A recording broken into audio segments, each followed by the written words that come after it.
Welcome back to Pure Mind Think. I'm your host, Pure Mind, and today we're diving into a story that's as beautiful as it is terrifying.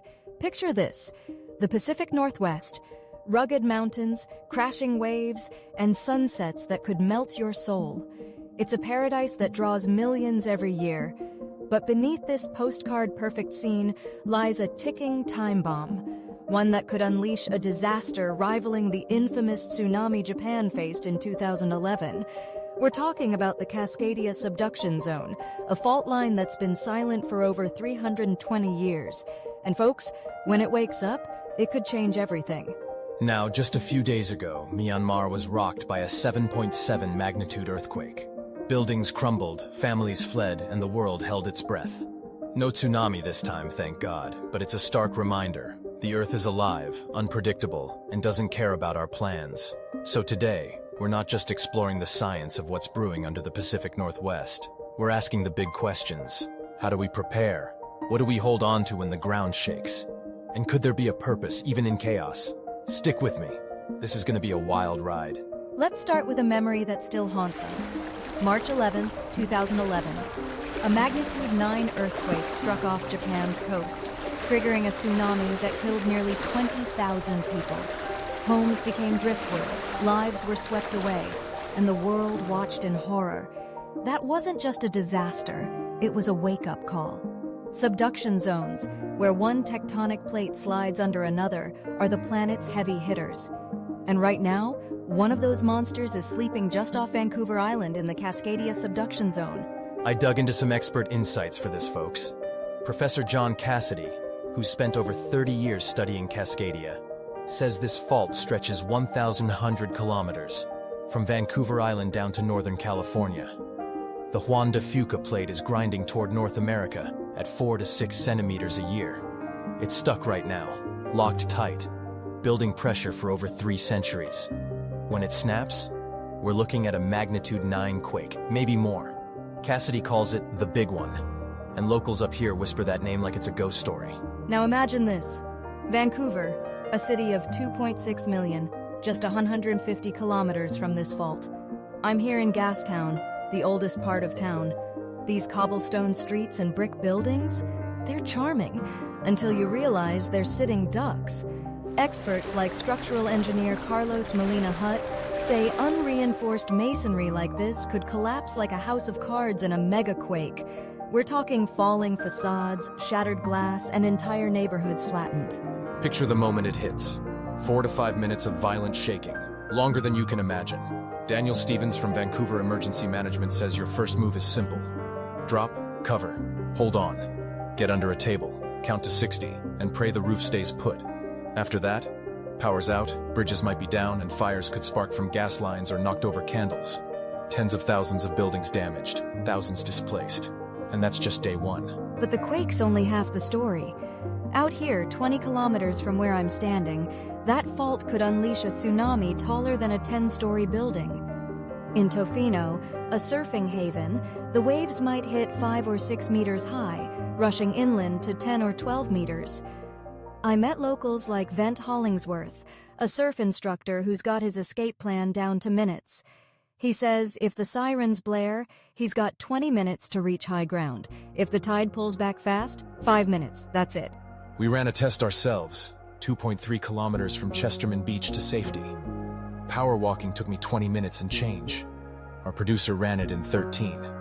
Driving, 7 minutes without traffic. But in a panic with gridlock, good luck. Tofino's working on vertical evacuation towers, but for now it's a race against nature. This isn't just theory, it's happened before. January 26th, 1700, 9 o'clock p.m., a magnitude 9 ripped through Cascadia. Indigenous oral traditions along the coast tell of shaking that lasted days, tsunamis that drowned villages. Japanese records confirm it. Tsunami waves hit their shores, no warning, no quake felt locally. They backtracked the data, 8.7 to 9.2, right here. That's our best clue about what's coming. Now fast forward to 2025. After Myanmar's quake last week, I started wondering, what's the fallout? Experts estimate Cascadia's big one could cost $40 to $60 billion. Hundreds, maybe thousands, dead. Bridges like Lion's Gate could be crippled, isolating neighborhoods. And aftershocks?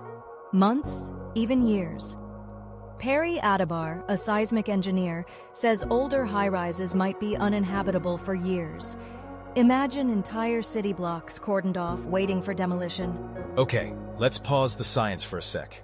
Myanmar's quake hit 3 days ago, and I've been scrolling X, reading stories. Families sleeping outside, kids crying, no clean water. It's raw. And it's got me thinking, why does this keep happening? Japan 2011, Cascadia 1700, Myanmar 2025. The Earth's a restless place. For me, it's not just about faults and plates. There's something bigger at play. I believe in a creator. Call it God, the source, whatever resonates with you. The Bible says in Psalm 46, God is our refuge and strength, an ever-present help in trouble. Therefore we will not fear, though the earth give way and the mountains fall into the heart of the sea.